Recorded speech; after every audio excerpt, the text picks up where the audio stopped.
আসসালামু আলাইকুম।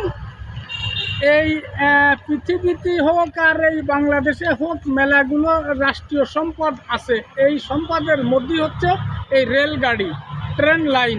এই ট্রেন লাইনটা হচ্ছে একটা গৌরব এবং একটা জাতির একটা সম্পদ। এই সম্পদ আমাদের বাগেরহাট জেলায় ছিল, এখন নেই। কারণ ছোট ছোট যে মানুষ, আমার ছেলে ফেলে আরও বড়, এরা কোনোদিন দেখি নেই রেলগাড়ি কে রামে।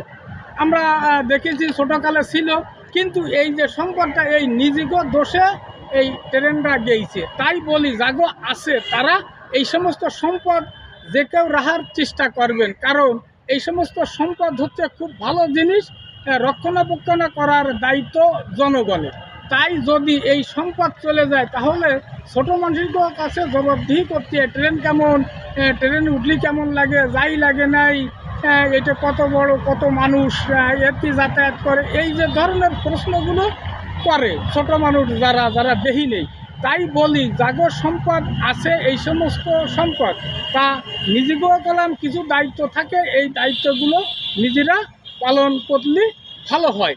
কারণ এই সমস্ত নিজেকেও কারণেই গেছে। কারণ আমরা যখন যেতাম টিকিট কাটতাম না, টিকিট না কাটে টিটি বলতো টিকিট কাটুন এখানে ভুল হয়ে গেছে, তারা 20 টাকা জায়গা 10 টাকা দিলে ছেড়ে যেত। এই সমস্ত দুর্নীতির জন্য ট্রেন লাইন উঠে গেছে। তাই বলি সবাই যে যে জায়গায় থাকেন এই সমস্ত সম্পদ না যায়, এই যে সবাই খেয়াল করবেন, কথাটা বুঝতে হবে, রাগ করা যাবে না। আল্লাহ হাফেজ।